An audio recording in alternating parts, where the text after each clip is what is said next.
TikTok থেকে কিছু মেয়ে আসে, চেহারাটা সুন্দর, ঠিকমতো মানে ডায়লগ বলতে পারে না, কিছু বলতে পারে না, তারা যে কিভাবে নায়িকা হয়ে যায় ভাই পরবর্তীতে জানি না। কোনো ডিরেক্টর বা প্রডিউসার জানে যে এই বিবাহিত, তার বাচ্চা আছে? কোনো প্রডিউসার ডিরেক্টর তাকে সুযোগ দেয় না। মেয়েদের যদি 14 বছরে বিয়ে হয়, হ্যাঁ অনেক মেয়ে 14 বছরে বিয়ে হয়ে যায়, তো 14 বছরে যদি বিয়ে হয়, তার মেয়েটা যদি 14 বছরের হয়, তখন ওই মেয়েটার কত হচ্ছে 28 বছর।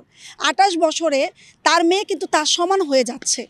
মানে অলরেডি গ্রামে এরকম মেয়েদের বিয়ে দেয়। আমরা ডিরেক্টরের দোষ দিলে হবে না, প্রডিউসারের দোষ দিলে হবে না। আমাদের অনেক খারাপ দিক আছে, সেটা হচ্ছে যে খারাপ দিকগুলোর মধ্যে হচ্ছে আমরা কেন মেনে নিচ্ছি, আমরা কেন তাদের ফাঁদে পা দিচ্ছি।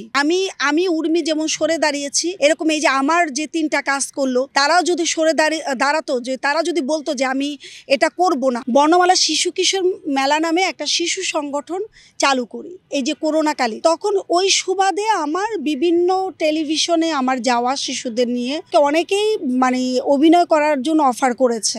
তো এইভাবেই আমার বর্ণমালাটা এগিয়ে গিয়েছে। ওই সুবাদেও আমি একটা পরিচিত, আস্তে আস্তে সবার সাথে একটা পরিচিত হতে শুরু করলাম। তো আমার শুরুটা হচ্ছে কাজলি ম্যাম, যার কথা আমি এটিএন বাংলা শাপলা শালুকের কাজলি ম্যাম, যার কথা আমি একদম না বললেই না। এটিএন বাংলাতে আমার অনেকগুলো নাটক গিয়েছে। ক্লাস 9-এ যখন পড়ি আমি আসলে ওই যে টিভিতে 2-একটা আসতো না, ছবি আসতো না, তখন দেখতাম। মানে আমরা তো হলে যেতে পারিনি, হল বিষয়টা ওই যে শুক্রবারে একটা ছবি আসতো, তখন দেখতাম তার অভিনয়গুলো।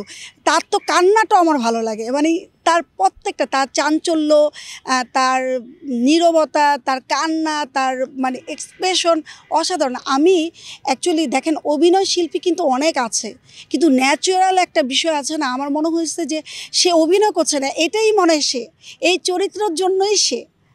আর এমনি জয়া আহসান, তিশা আপুকে আমার অনেক বেশি ভালো লাগে। তিশা আপুকে মানে ছোট পর্দায় তিশা আপুকে খুবই ভালো লাগে।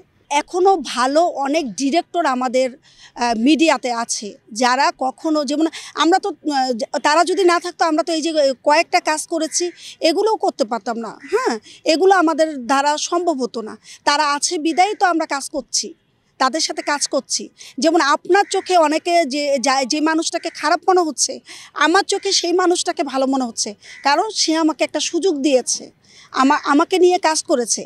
যারা আমাকে অনেক কিছু অফার করে কাজ করতে চেয়েছে, বা আমি তাদের কাজগুলো করিনি, বাট যারা আমাকে নিয়ে কাজ করেছে, আমাকে একটা সিন হোক, 2টা সিন হোক আমাকে রেখেছে, আমি তাদেরকে সেলুট জানাই। আমি তাদেরকে কখনো ভুলবো না। একদম প্রথম কাজ ছিল নজরুলের বিশেষ নাটক মেঘবালিকা, এটা বিটিভিতে প্রচার হয়েছে। এটার পারিশ্রমিক আমি পেয়েছি 2900 টাকা। মানে 2900 টাকা আমি নিজে পারিশ্রমিক পেয়েছি। আর আমার বর্ণমালা শিশু কিশোর মেলার অনেকগুলো মানে বাচ্চা সেখানে গিয়েছিল, তাদের টোটাল মিলিয়ে আমি একটা 18,000 টাকার একটা চেক পেয়েছিলাম বিটিভি থেকে। আচ্ছা, বর্ণমালা হচ্ছে শিশু সংগঠন, এখানে নাচ, আবৃত্তি, তারপর গান, আর হচ্ছে আমি অনেকেই জানে যে বর্ণমালা আমার একটা সংগঠন। এখান থেকে অনেক বাচ্চা কিন্তু মিডিয়াতে অনেক জায়গায় চলে গেছে, যেমন টিভিসি বলেন, তারপর নাটক বলেন, ওভিসি বলেন, মুভি বলেন, এখান থেকে অনেক বাচ্চা এগিয়ে গিয়েছে বর্ণমালার মাধ্যমে। ফলে প্রত্যেকটা আর্টিস্টের জন্যই প্রত্যেকটা কাজ ভালো লাগা। তবে আমার খুব ভালো লেগেছে যে আমি রায়হান রাফি মতো একজন ডিরেক্টরের কাজ করতে পেরেছিলাম ফ্রাইডেতে। ওখানে আমার একটা টিচার ক্যারেক্টার ছিল। তো ওই কাজটা আমাকে সবাই যখন স্ক্রিনশট দিয়ে আমার মেসেঞ্জারে পাঠাচ্ছিল, কারণ রায়হান রাফি ভাই তো এখন একটা ভালো মানের, মানে বাংলাদেশে 1 নম্বর একজন ডিরেক্টর রায়হান রাফি ভাই। আর সামনে হচ্ছে আমার পিনিক আসতেছে, মানে মুভিতে পিনিক, আদর আজাদ এবং বুবলির এই রোজায় রিলিজ হচ্ছে। ওখানেও আমার একটা ভালো ক্যারেক্টার, মানে একটা ছোট বোনের ক্যারেক্টার আমি করেছি, প্লে করেছি। তো আশা করি দর্শকের ভালো লাগবে।